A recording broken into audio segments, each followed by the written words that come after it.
Hello everyone, this is Logan59XP here, and today we are here to give my predictions and hopes for the highly anticipated upcoming Switch 2 Big Blowout Direct that's happening tomorrow on April 2nd.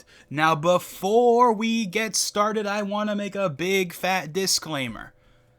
I have not seen that leaked trailer that GameXplain posted yesterday. I don't know what's in it, I don't want to know what's in it, and I intend to keep myself as spoiler-free as possible up until the event actually starts. So, everything I'm about to say in this video has nothing to do with that leaked trailer, whatever it might be. So, if by sheer chance, whatever game, assuming it's a game, because for all I know it could be the Switch hardware overview trailer, I have no idea, but if the game, assuming it's a game, that was in that leaked trailer just happens to be one on this list, then it's pure coincidence. I know nothing about what's in that leaked trailer, but just want to get that out of the way.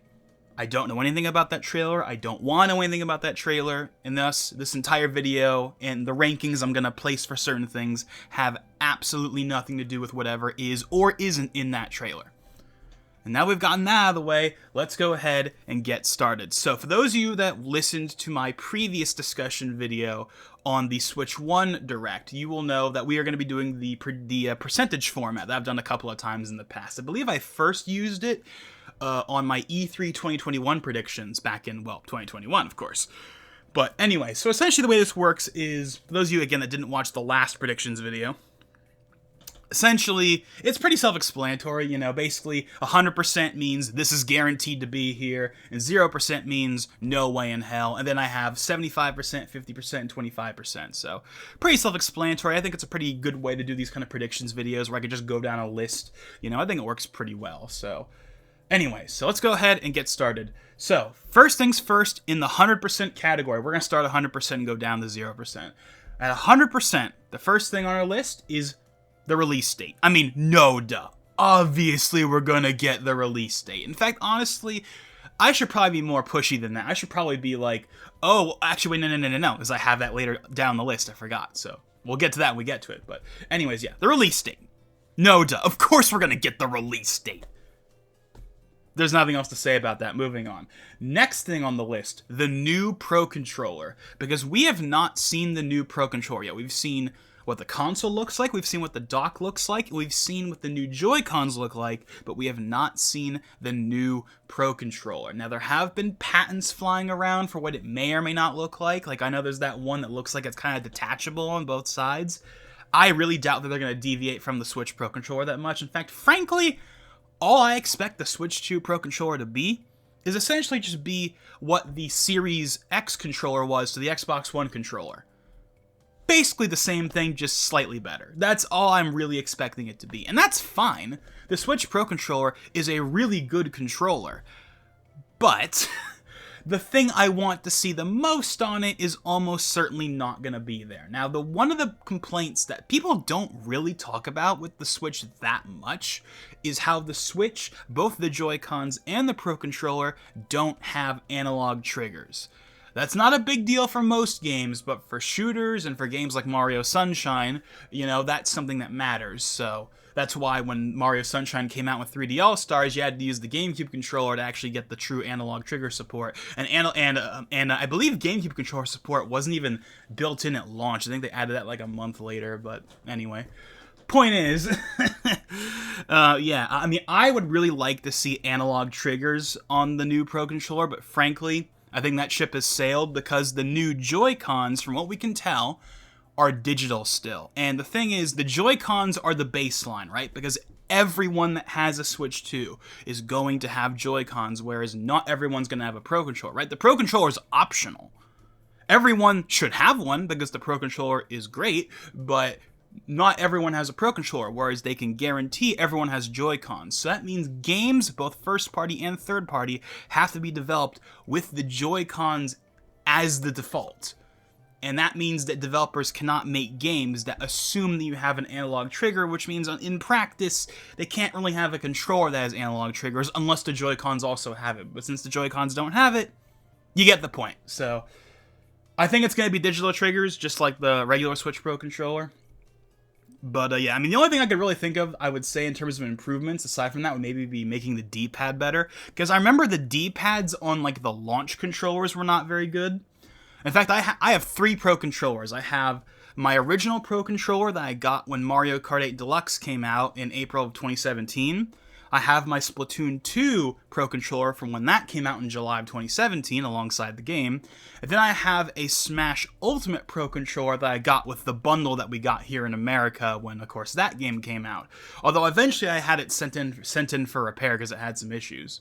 But essentially the D-pad on the Splatoon 2 and the old regular controller is not as good as the one that's on the Smash controller. And potentially ones that are even newer than that would be better as well. So that's one flaw with the Pro Controller that they did end up fixing at one point, was the D-pad, and obviously that'll be a non-problem on this controller, but yeah, honestly, all I really want is analog triggers, but again, I think that ship has sailed personally, because if the Joy-Cons don't have it, then the Pro Controller's not going to have it. Really, all I'm expecting the Switch 2 Pro Controller to be is just, again, a minor revision like the Series X controller was to the Xbox One controller, where it's pretty much the same thing, but, you know, it has an extra button. Like, obviously, we're going to have the C button on the Switch 2 Joy-Cons, so there'll probably be a sweet C button on the Switch 2 Pro controller, but aside from that, and some minor aesthetic changes, it'll be about the same, and that's mostly fine, but, you know, obviously, analog triggers would be nice. But anyway, so yeah, the new Pro controller, that's a given, because obviously, we all know that's coming, so new Pro controller, that's number 2 on the list.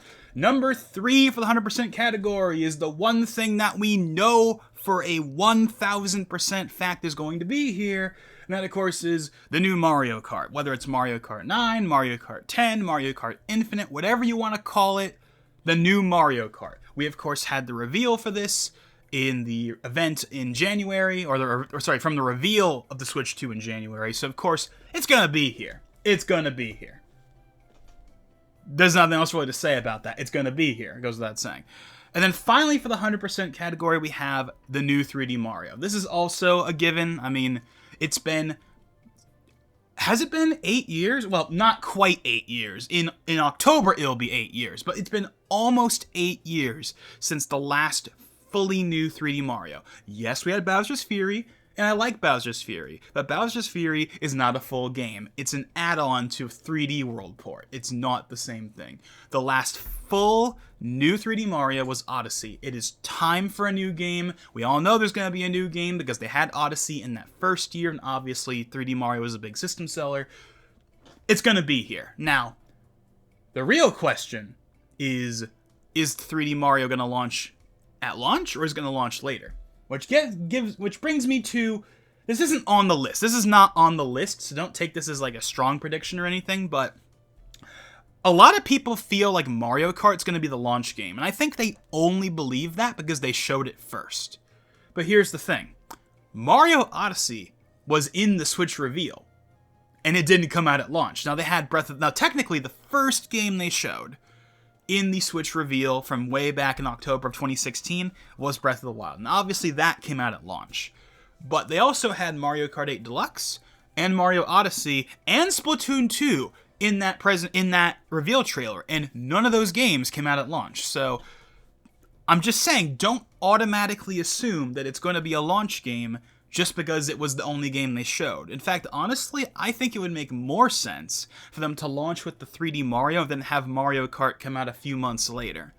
Like, if we're under the assumption... Actually, no. I'm going to save that for later when we get to it. But, like, if the Switch 2 comes out in whatever month it comes out in, then I think it would make sense to have the Mario Kart game come out maybe 3 or 4 months later, especially if we're getting closer to the holiday season. That can be kind of their big holiday game that isn't Pokemon, but... Or that's a Switch 2 exclusive, because of course ZA is not on the Switch 2, but anyways. So, point is, new 3D Mario, that's also a given, no doubt. Everyone knows that. And that's really all I have for the 100% category, which I know might be surprising to some people. They're like, really, you're not going to put more in that? But honestly, it's just what I feel, you know? 100% is not for things that I think are most likely going to be there. 100% is for things that I think are going to be there. That's the whole point of the category. But don't worry, because I have quite a few things for the 75% category, which is for the category of, well, stuff that's most likely going to be there, but isn't 100% guaranteed. So, So first up for 75%, $400 price tag. I know this has been a talking point, especially with the recent changes here in the US and all the tariff talk and everything, but frankly, I still think it's going to be $400. I don't think that's going to change. And also, Nintendo has already addressed the whole, what about the tariffs? What about the tariffs? Because people, of course, have asked them about it. And they basically were like, yeah, we got manufacturing in Cambodia and Vietnam for the US. We're not worried about it. That's more or less what they said. They didn't literally say that. But they also mentioned how we know that a affordable price tag is important to the Nintendo fan base. Or they mentioned something along those lines. Or it's important to the consumers that buy Nintendo products. So they know that they can't charge $500 for this thing. Not that they were ever going to do that, but you get my point. This thing is going to be $400. It's not going to be $350. And it's not going to be $500. Now, I will say, I don't think $450 is impossible. And in fact, I'm preparing for that possibility. I'm preparing for the possibility that it might be $450, but I expect it to actually be $400. Because $400 because we have the current Switch at $300, we have the Switch OLED at $350, and then we have the Switch 2 at $400. It just makes natural sense. But it's also just on the cusp of not passing the far more powerful PS5 and Series X, because the PS5 is $500 and the Series X is $500. Although there is the PS5 Digital Edition at $400, although I think it might be $450 now, actually. I'm not entirely sure. But even then, the Switch 2 has a cartridge slot, the PS5 doesn't have the PS5 Digital doesn't have a disc drive, so even then it's not an entirely fair comparison. But you get the point. I feel like $400 is just it's enough to show that this is more powerful, this is the new one, therefore we're going to charge more, but we're also not going to be crazy about it, right? We're not going to charge, again, I've seen a surprising amount of people float the $500 price tag around, and I just don't understand why they would do that. Are people just too, pessimistic now because of the PS5 Pro's pricing or something? I don't know. Or is it just because people are convinced that the tariffs are actually going to matter? I don't know. Maybe call me naive, but I really don't think the tariffs are going to matter in the way people think they will for the Switch 2. I just don't. I think it's going to be $400. I'm not saying that 100%, hence why it's not in 100%, but I'm pretty confident to say it's at least most likely going to be $400. And to be clear, when I say $400, I mean $400 for whatever the base SKU is. If they pull a Wii U where they have, because with the Wii U, right, there was the white 8GB model, and then there was the deluxe 32GB model that was black that had the digital promotion thing that never went anywhere, and I think that one also came with Nintendo Land, whereas the other one didn't. If they have something like that, then that's different. But in terms of the base price, $400. Moving on. So next up is the release month. So I was going to mention this earlier, but then I caught myself and was like, wait, no, I have this later down the list. So the release month. Not the release date, because I'm not good enough to be able to predict literal days, but I can at least guess a month. Now, the current kind of expectation that people have online is that's going to launch sometime in late May, early June, maybe July, but no later than that. It will launch sometime in the summer, is kind of the expectation people have. And a lot of people point to the Switch 2 experience demos that they're going to be doing starting on April 4th. Now, the last one that we know of right now is scheduled to be, I believe, on June 1st in, I want to say, Seoul or Hong Kong, one of the two, I forget which one. However, for those of you that might want to believe in a late May release date, all of the major regions, North America, Europe, Australia, and Japan, will have wrapped up their experience tours by the time we get to the end of May anyway. So just because they're having an event in Seoul or in Hong Kong doesn't necessarily mean that they can't still launch the thing before that point. I'm not saying they will, I'm just bringing that up. But anyway, so for release month, I will admit this one I'm less confident on, because for some weird reason I'm watch them throw a curveball at us. Watch them be November. And we don't want that, obviously, but for some reason I'm a little less confident on it. But hey, I put it on the list, I have to stick to it, so I'm going to say June. Probably the first half of June, but June. June, 2025 will be the release month. I'm less confident on that, I feel like, as I was when I first put it on the list, but it is what it is. So, June. Again, that's nothing exciting. Everyone said June, but still. Okay, here's another one. Pre-orders begin immediately, well, maybe not immediately, but, begin later that day, basically, after the presentation. Now, Best Buy Canada a few days ago did put up a tweet or a page or something saying that pre-orders were going to go live after the event, or they were going to go live on April 2nd, which obviously would be after the event. However, they eventually took that down, presumably because Nintendo was like, hey, what are you doing? But then we had another retailer, and I don't remember which one it was, but I think there was another retailer that said April 9th was going to be when they went for pre-order, so take that for what you will. I mean, again, I'm less confident on this one, because I put this on the list before any of that stuff happened. Because I've been working on this list for a little while, and I put this in 75% before we had that Best Buy Canada thing and the other thing. So I'm a little kind of like less shaky. I'm a little more shaky on it, but again, I put it on the list, so we're going to stick with it. But okay, here's going to be what I'll say. It will not be immediately after the presentation, but it will be later that day. Now, what I hope they do is they tell us when, so we can be prepared, because I am ready. I've got the money for no matter what they charge for this thing.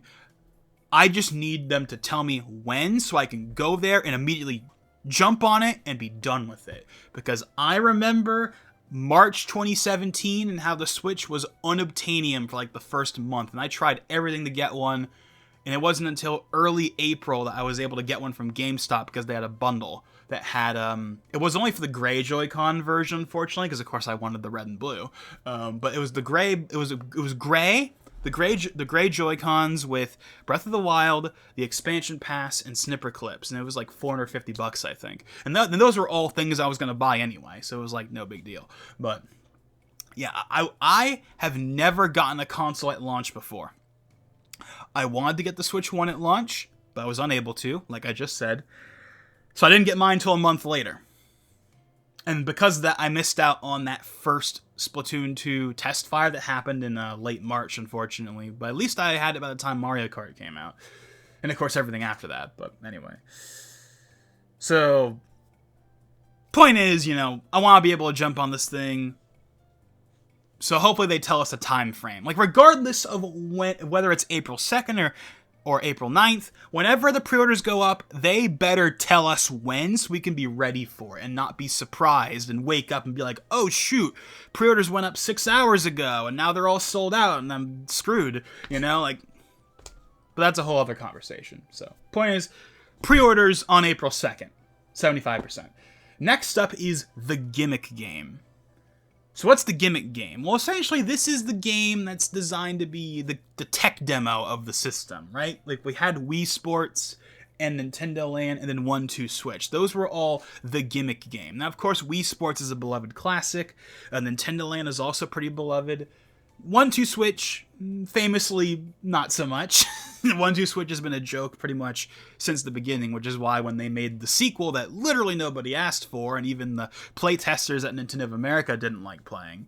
Yeah, people were like, why are you making this sequel to a game that no one really liked, like 6 years after the original? At least they didn't charge full price for it. I think it was like $40, so at least there's that, but anyways, so the gimmick game. Now again, like a couple of the others on this part of the list, I'm a little less confident in this one than I was before, but that's only because after thinking about it some more, I realized something. What gimmick does the Switch 2 have that the Switch 1 doesn't have that would justify designing a whole game around it? Because obviously with Wii Sports, it was the Wii Remote and the motion controls. With Nintendo Land, it was the integration between the Wii Remotes and the gamepad. Because not all of the games use the gamepad. Most of them do, but they don't all strictly use the gamepad. Like, for example, there's like the Zelda game, where you can have, people swinging around their swords with the Wii Remote, but then you also have the person on the gamepad doing their own thing. And I believe that was also the case for a couple of the other games as well. But point is, And then, of course, 1-2 Switch, I think, had HD Rumble, and, they did some other things, but I didn't play 1-2 Switch, so I can't really speak to it, but, but the Switch 2, famously, is just a better Switch. And the only new gimmick, quote-unquote, that it really has that we know of is the mouse pointer. Is the mouse sensor, I should say. And that's neat and all, but they can't really make a whole game based around that, so I don't know. And they're not going to do 3-4 Switch or whatever, because they did the everybody 1-2 Switch only a few years ago, and again, no one really wants another game of that anyway, so... I don't know, whatever, the gimmick game is, though, I hope it's good, because again, Wii Sports was great, Nintendo Land was great, 1-2 Switch was not great, not that I've played it, but, obviously everyone's trashed it for a long time, and even if the game isn't good, at least include it, right? And the thing is, the concept of pack-in games are not dead. Sony gave us a great pack-in game on the PS5 with Astro's Playroom. That game is great. If you have a PS5 and you haven't played it, go play it. It's a fun little game. And of course, there's the sequel in the form of Astrobot that won Game of the Year last year, for crying out loud. So, point is, Sony proved that the concept of a built-in included game is not over. So, Nintendo, whatever your equivalent is, include it, damn it. Don't make us pay $60 for it, because no one's gonna pay $60 for a game that isn't even good. Because if 1-2 Switch was good, then people could at least be like, yeah, it's a standalone purchase, but at least it's a fun game. But people just didn't really... I mean, I'm sure it has its fans, to be clear. Most people just did not care for it, It should have either been better, or it should have been included. But it wasn't either of those, so... Yeah, so I don't know. Hopefully we can get a new Wii Sports Nintendo Land equivalent in terms of quality. And hopefully it comes with the system and not as a standalone purchase. But yeah, we'll see. So anyways, okay, moving on. So next up is something that I've actually had, I think, a complete 180 on. So if you were here for my Switch 1 Direct predictions last week, then you will know that I said that I think Prime 4 is only going to be on the Switch 1. There's going to be no standalone Switch 2 version. However, that was before we got the Direct. After that Direct, I think I might flip the other way around, because in that Direct, the gameplay we saw was Switch 1 gameplay. There's no question that was Switch 1 gameplay, 100%. However, they said coming 2025. They still haven't given us an actual release date, but we had Tomodachi Life and Rhythm Heaven, and those were 2026. So there's no way in hell that they can say 2026 for Rhythm Heaven and Tomodachi Life, but then just say 2025 for Metroid Prime 4. No, they 100% know the exact day that game is launching, and you want to know why they're not telling us? It's because we're going to see it in this presentation. I didn't think that was going to be the case before, but I think now, there is a Switch 2 version. Or at the very least, there's Switch 2 enhancements, because there's no reason to not tell us the release date. Pokemon Legends ZA doesn't have a release date, but they at least said late 2025, but Prime 4 is only 2025. That's not even late.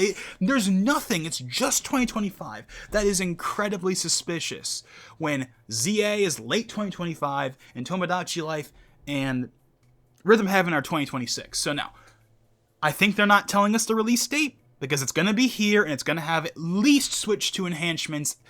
Switch to, oh my god, did I just say enhancements? Switch to enhancements.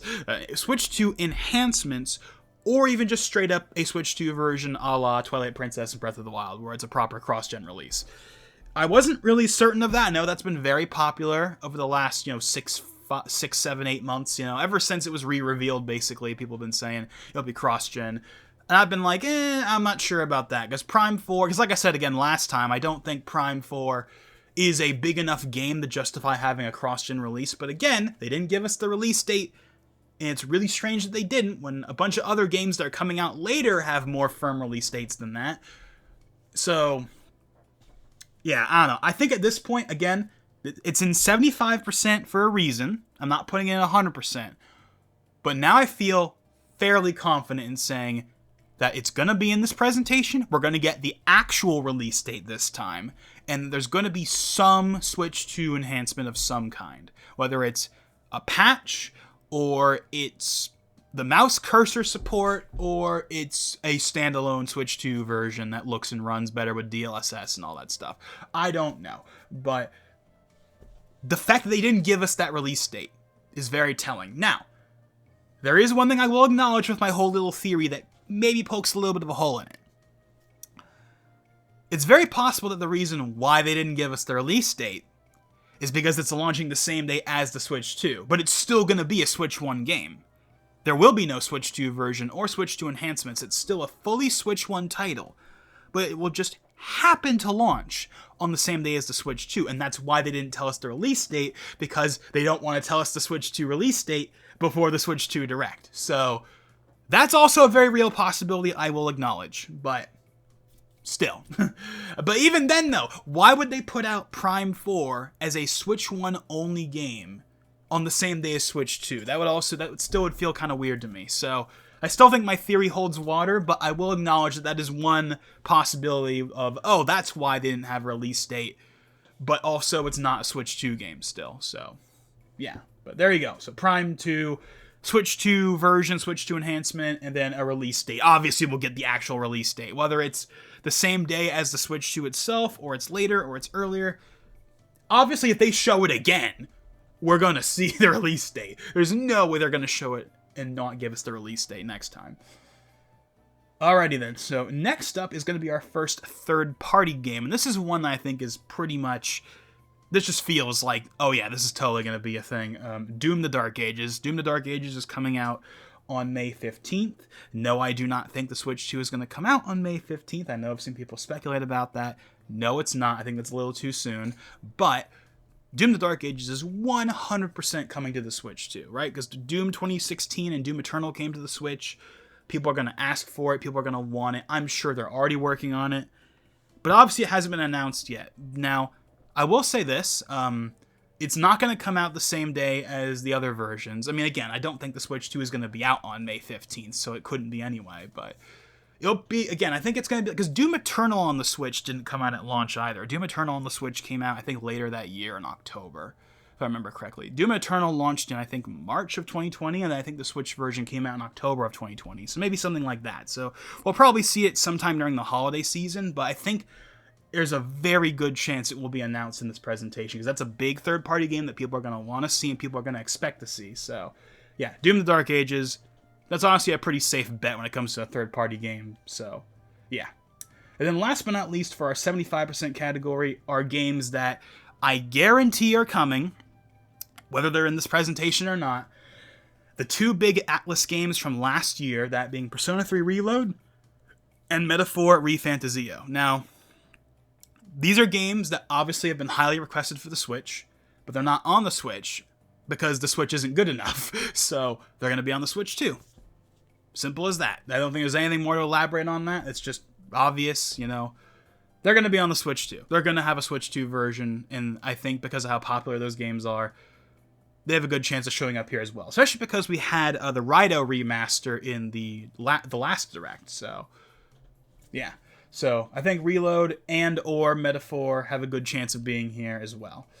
And then that's what we have for 75%. So let's move on to 50%. So for 50%, we have brand new UI. Now, again, like some of the other stuff I've mentioned so far, this is something that I wrote, obviously, before the last Direct. And the last Direct kind of throws a bone in this, because ironically, it might make the chances of it being brand new lower, because in that last Direct, we had the virtual game card announcement, which is supposed to be coming out later this month. And they're adding a whole new icon to the main menu, something that they haven't done since they added the Switch Online icon a few years ago. If they're adding a whole new icon and a whole new feature to the Switch 8 years into its life cycle, that makes me think that the UI and the interface on the Switch 2 is going to be very similar. That's at least the way I feel about it. Now, I hope I'm wrong, because I want a new, or at least significantly updated UI. I don't want the same UI we've had for 8 years, but with that virtual game card announcement, I'm starting to think it's more like a 25%, to be honest, than a 50%. I hope I'm wrong. And to be clear, there's nothing technically wrong about the Switch's current UI. It's more so a lack of features than anything else. It's very fast and responsive, which I know is kind of their whole thing, right? Like, it fits in the, like, 50 kilobytes or whatever the heck the size is.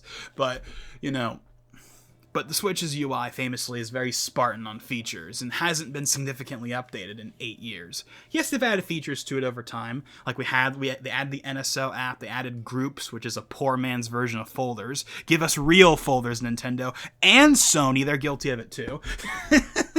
Both Nintendo and Sony gave us poor man's versions of folders in 2022 instead of the real deal. I don't know why, but both of you guys need to give us real folders, goddammit.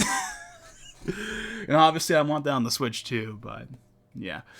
But yeah, a brand new UI, or at least a significantly updated UI that makes it feel new. Because one of the complaints people had about the Series X when it came out was that it was just the Xbox One UI with rounded corners. And people want a new UI because it makes the console feel new and not just like a refresh. And the Switch 2 obviously is, in practice, a glorified Switch Pro. So having a new UI would go a long way to making the console feel like a new generation and not just a glorified Switch Pro. But again, I feel like I'd more so put that in the 25% category now after that virtual card announcement. But I mean, hey, it's possible that we can have two different UIs and they can still have updates for both of them, because they're obviously not abandoning the Switch anytime soon with both that virtual game card announcement and of course Tomodachi Life and Rhythm Heaven. So the system's going to be at least getting 3DS levels of support for the next year or so before they kill it off completely. But that's a whole other conversation. So yeah, brand new UI. I put it in 50%, but honestly, it's more like a 25% now to me. But again, I put it there, so it's going to have to stick. The new Monolith Soft IP that's been in development forever. That is no joke what I've written on the list. So for those of you that do not know what I'm talking about, way back in like 2018, around the time that the Torna Country DLC came out for Xenoblade 2, Monolith Soft put an image on their website for what was, their new IP. It was like a medieval fantasy thing, and we have heard nothing about it in all the years since. There has been no reveal, no update, at least that I know of, in any significant capacity other than they're working on it. I think that one of the directors at Monolith Soft might have said something about it in the relatively recent-ish past that was along the lines of we're working on it, but that's about it. So this game has been in development for basically the entire Switch generation, so it's about time we see it. Now, especially because we had Xenoblade 2 in the Switch 1 presentation from January 2017, so there is a pattern there. However, I'm sure some people will say, yeah, but here's the thing though. They just put out Xenoblade X Definitive Edition. Yes, but that's probably not made by the same team that worked on... I mean, that was made by Monolith Soft. That was not outsourced to any other company. That was an internal Monolith Soft project. But it was probably not made by the same team that's working on the new medieval fantasy game, so I don't think that really has much of an effect on it, and obviously it's not going to come out until, like, probably 2026 anyway, so yeah, I don't know, this game is... I should put this game higher up on the list, I feel like I should, but because we had Xenoblade X recently, and also because, they're going to probably have some other stuff, I don't know, I'm kind of just like 50% is where I am on that. Because it's been so long since they first teased it in that job posting all those years ago that it's like, surely now is the time to show it. Because it's clearly a Switch 2 game at this point. But we'll see. Next up is a new Animal Crossing. Now, I wasn't originally going to put this on the list. And again, after the recent Direct, this might actually go lower. But it has been 5 years since New Horizons came out. Yes, it really has been that long. So that, combined with the fact that New Horizons sold insanely well, thanks to the pandemic, and I will never wager from that opinion, that game was always going to do well, because Animal Crossing always does well. But that game sold 40-something million units because of the pandemic, and you cannot convince me otherwise. Because I've said it before, and I will say it again 1,000 times. That was the perfect game at the perfect time. It came out right as the pandemic was getting in the full swing in March 2020. It was the perfect game at the perfect time, and that's why it did so insanely well. But that's beside the point. But yeah, but it's been 5 years since New Horizons came out and 4 years since the last big update. And for those of you that for those of you that don't know, I should say, Animal Crossing is made by the same team that makes Splatoon, or to be more accurate, Splatoon's made by the same team that makes Animal Crossing. So that means that during the Switch life cycle, they had Splatoon 2, then they had New Horizons, then they had Splatoon 3, which of course just wrapped up last year with the big Splatfest and all that stuff, and now it's basically on life support. I mean, it's still getting balance patches and stuff and the occasional Splatfest, but the game is effectively done in terms of major support. So it's only natural that the next game that they put out is not Splatoon 4, we'll talk about that later, but is going to be instead the new Animal Crossing, especially because, again, the last one was like the second best-selling game on the system. I believe it's, Mario Kart 8 Deluxe, has its big throne at number 1 at like 65 million units or whatever. If you combine that with the Wii U version, it's like 74 million units, something crazy, We're getting up the GTA 5 territories of sales here, which is funny because, of course, I always like to call Mario Kart 8 the GTA 5 of Nintendo because it's basically in the same boat, but whatever. For a variety of reasons that I've talked about before, and I won't reiterate. But Animal Crossing is number 2, then I think Smash Ultimate is number 3. But yeah, so Animal Crossing I think has a decent chance of being here, but I won't be surprised if they save it for maybe a September Direct down the line. But it's been 5 years since the last game, and it was a really big seller last time, so it could totally be here. And again, that's probably what the Splatoon team is working on next anyway. Next up, Aonuma on white background. Not New Zelda, specifically Aonuma on white background, because you know damn well that's exactly what it's going to be. For years and years and years and years and years and years and years, anytime Aonuma shows up in a presentation, it's always white background with subtitles. And I guarantee you, it will just be, we're working on it. Please stay tuned. That's all it's going to be. So, obviously, when I say Aonuma on white background, I am, of course, referring to the next 3D Zelda. We, of course, had Echoes of Wisdom last year, and we had Tears of the Kingdom the year before that. So, we're not going to see anything, to be clear.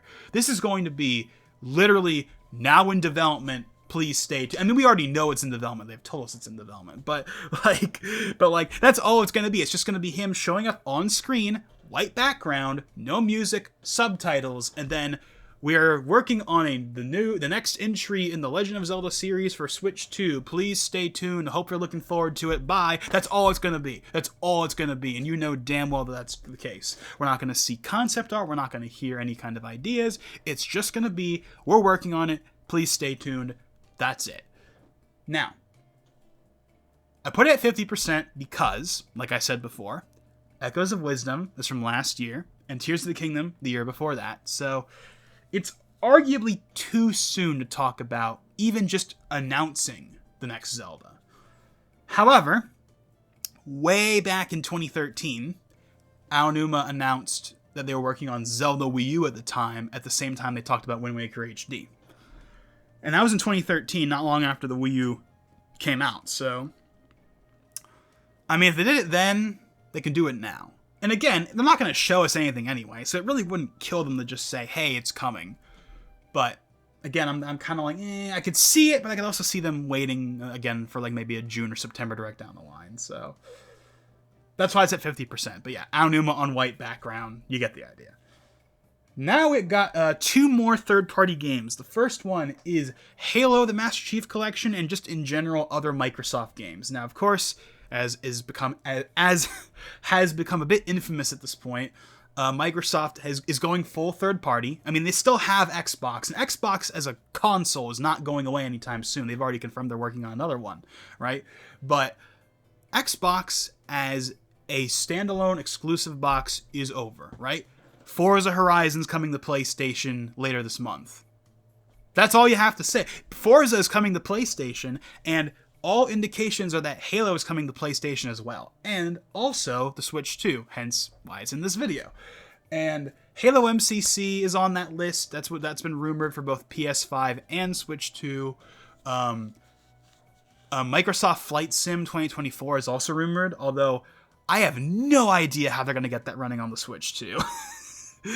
Even like, I mean, even the Switch 2 would. There's no way it's gonna be able to run that locally.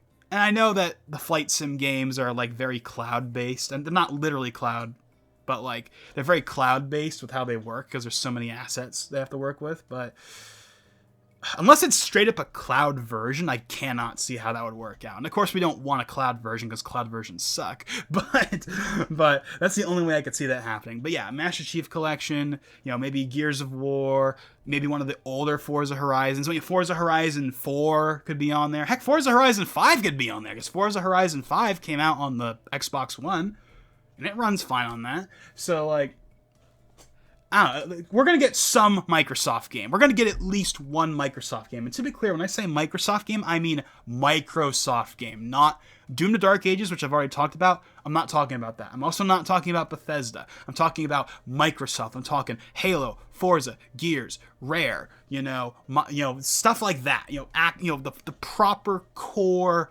Microsoft franchises, not any of their recent acquisitions.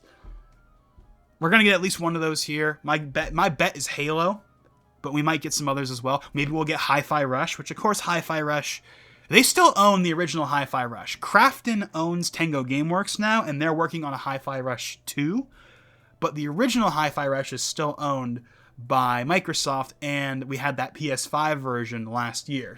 And people have been wanting Hi-Fi Rush for forever on the Switch, so that's another one that could definitely be here. But yeah, we're definitely going to get at least one Microsoft game, 100%, even though I'm putting this in 50%. Well, I'm putting in 50% because I specifically said Halo MCC.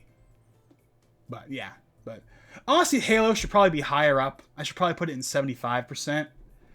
But then I think about it and I'm like, I still think Doom and Persona and Metaphor have a higher chance of showing up than this. So 50% it is.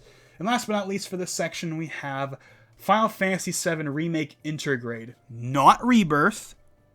Remake. Part 1. The PS5 version with the Yuffie DLC, of course. That, I think, has a good chance of being here. It's been rumored as far back as that Gamescom leak from like 2 years ago. However, this is one of the big reasons I'm putting in 50% and not putting it higher. FF7 has famously not appeared on Xbox yet. And there's been rumors that it's not on Xbox because of Sony. But it's not on Xbox, right? It's been 5 years since the game launched on PS4. Surely any kind of exclusivity deal they had, it doesn't matter anymore because it's on Epic Games Store, it's on Steam. Surely they can put it on Xbox at this point and they just haven't bothered for some reason. But we had that Gamescom thing from like 2 years ago, and it's a game that people would probably want to see, and it'd be obviously a big game to have. Rebirth coming to the system, I'm less certain about, but Remake? Oh yeah, absolutely. I mean, it's a PS4 game. So, that'll definitely be on there. Even if, it'll be based on the PS5 version, to be clear. It will be integrated with the Yuffie DLC, but the game ran on PS4 originally, so yeah. If we don't get Remake in this presentation, we'll get it eventually. But yeah, so that's what I have for 50%. Now we're kind of nearing the end here. 25%. The first thing I have for 25% is tease for Gen 10, specifically in a similar manner to E3 2017's teaser for Sword and Shield. So for those of you that don't remember, way back at E3 2017, the same event that gave us Prime 4's reveal, we also got the reveal of a Pokemon game coming to Switch.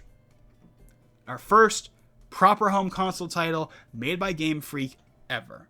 And that was a big deal at the time. Obviously, how that game eventually turned out is a whole other conversation that people will be very much debating over. But the fact of the matter is, at the time, it was a big deal.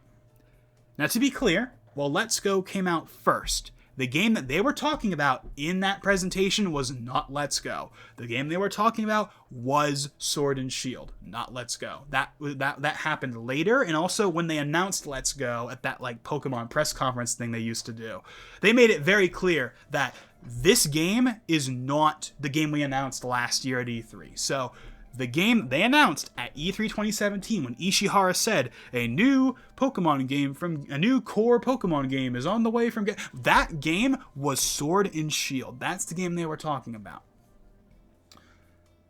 So could they do the same thing again? Well, The biggest problem I have with that is simply one, ever since those days, they have rarely put Pokemon stuff in mainline directs. Now, obviously, there have been exceptions. Heck, they had ZA in the last direct, and I thought it wasn't going to be in there.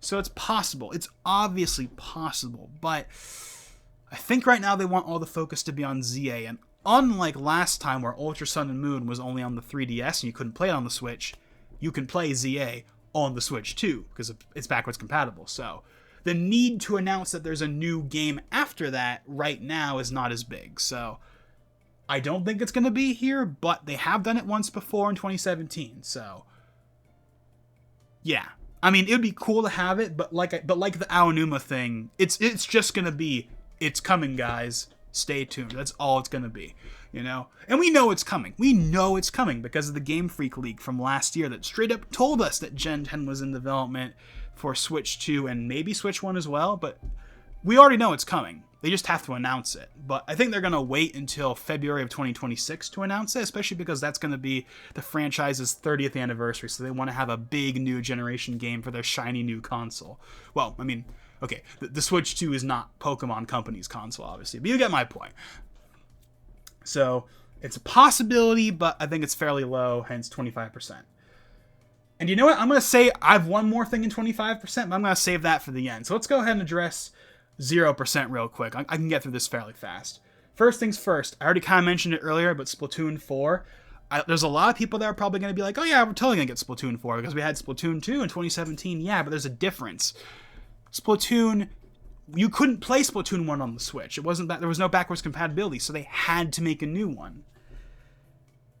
Whereas this time around, you can play Splatoon 2 and 3 on the Switch too, so it's not that big a deal. And they just wrapped up Splatoon 3. And like I said before, the team that works on Splatoon is also the Animal Crossing team, so I think Animal Crossing's coming next. So no, we're not going to get Splatoon 4 at this event. We're not going to get Splatoon 4 revealed, I think, until maybe even 2026. I think that's still a few years away, personally, but we'll see. So, no Splatoon 4, no F-Zero, no Star Fox, none of those old franchises. Sorry, but that's just, I know it's kind of a given at this point, but, you know, I feel like I'd rather just say that. And then finally, for 0%, we have themes. We never got themes on the Switch. Why would it be any different now? I mean, obviously, we have Homebrew to fix that problem. I mean, I have Homebrew on my Switch. I have a custom background, which is actually it's the Persona 5 calendar background. Whenever you go to a new day, that background, that's what I have for my background on the Switch. It's been my background for like 5 years, but the point is, I've kind of just given up on the whole theme thing, you know. If we want themes, we'll just homebrew it and we'll get themes that way. And obviously the Switch 2 is going to be hacked at some point. You'll be able to homebrew it eventually, so I'm not too worried about it. But obviously I want themes like everyone else, but I think at this point that ship has sailed for both Switch and Switch 2. And finally, the last thing I'm going to talk about, there's a bunch of other things I could talk about, but this video's long enough, and this is coming tomorrow, so it is what it is. But for the last thing we're going to talk about the thing that I want to see the most, but I don't think is going to be here. And this is for 25%. This is the last thing in 25% that I skipped over earlier. So, last year, Sakurai put out his final big video for his channel that he's been running for the last few years, talking about game development. And in that video, he mentioned that he's been working on a game since 2021. It started pre-production in 2021 during the last couple of DLCs for Ultimate. And then they started full development on it in April of 2022. It's been 3 years, just about 3 years, since that full development started on whatever that game might be. And obviously it's been 3 years, 3.5 years, almost 4 years since Sora. I think you know where I'm going with this. Now, this is in 25% for a reason. I think that this is too big of a game to be in this presentation, ironically. I think they're going to save it for later, because they're going to have Mario Kart, they're going to have 3D Mario, they're going to have other stuff. They'll have enough stuff for this presentation to feel like it had enough stuff in it. They're going to save this for September or maybe even March of 2026 and straight up repeat what they did last time with Ultimate. But yes, obviously this is my favorite franchise, so of course I want to see it, but I'm only putting in 25% for a reason, but yeah, for my final thing for 25%, Smash 6 teaser. Now, like I said already, I don't think it's going to be here. I think they're going to save it. I think of all of the things I've said they're going to save it, this is the one I feel the strongest about that for, because they literally did this last time, right? They didn't have it at the January event in 2017. They didn't have it at E3 2017, but you want to know when they did have it? March 2018. So I think that's going to be the same thing again, even though enough time has passed that they absolutely could show it. This is not a question of could they show it. Oh, they can absolutely show it. The game has been in development for 3 years, or at least we assume it is. Now, of course, that game that Sakurai talked about in his video could have been something completely different. It could be a new IP for all we know, but I think you and I and everyone else is assuming that that's Smash 6. So if the game has been in development for 3 years, then they absolutely could show us something. Especially because, remember, Smash Ultimate started development in summer of 2016, and it came out in December of 2018. Which means that it's actually been a longer span of time than it was last time around. So they could absolutely show it. They could 100% show it. I mean, they're not going to show us much. It'll just be a teaser in the vein of what they did last time. Or we'll get the logo and we'll all freak out and everything. But I don't think it's going to be here. But it's a non-zero chance, so it's in 25%. And this should be obvious, but I'll say it anyway. If it's here, it will be the one last thing. Obviously. What else is going to be the one last thing? There's no other game that's a one last thing when this game exists. This is the one last thing game. It's what it was last time in March 2018, and it'll be like that the next time they do it. So yeah, and I think with that being said, that is basically it. Like I said, there's actually a bunch of other things about the Switch 2 I wanted to talk about, but it would just take too much time, and also would be kind of redundant. Like, there was a lot of things I wanted to talk about with the hardware that I wanted to see. Like, forever ago, I've been meaning to do a Switch 2 video talking about the hardware, but at this point, it's kind of too little too late, and we already know what the hardware basically is at this point, so there's not any point really talking about that. There's also software features I'd like to talk about, but again, kind of too little too late. So it is what it is, but obviously, yeah, now maybe we'll talk about it. Obviously, you know, if there's stuff we haven't seen, but after this presentation, maybe we'll talk about it then, but yeah, so, but yeah, that's basically it. So, yeah, obviously really looking forward to this presentation. It's obviously the most anticipated Direct from me in a long time, and probably for a lot of people. And, yeah, stay tuned. Tomorrow morning, I will, of course, be streaming it like everyone else. Ethan will probably be there. I say probably because I can't imagine he would miss this, but we'll see. And, yeah, hopefully we get some pretty cool things in there. Again, we're going to get Mario Kart and 3D Mario at the very least, so that'll be cool. But, you know, hopefully we get some other stuff as well. And cross fingers, maybe we get that logo at the end if we're lucky, but I'm not expecting it. So what do you guys want to see from this presentation? What do you guys expect to see from this presentation? What do you guys think won't be in this presentation? And how excited are you guys for this presentation? Let me know your thoughts on all of that down below. And with that being said, this is Logan59XP, and I'll see you guys next time.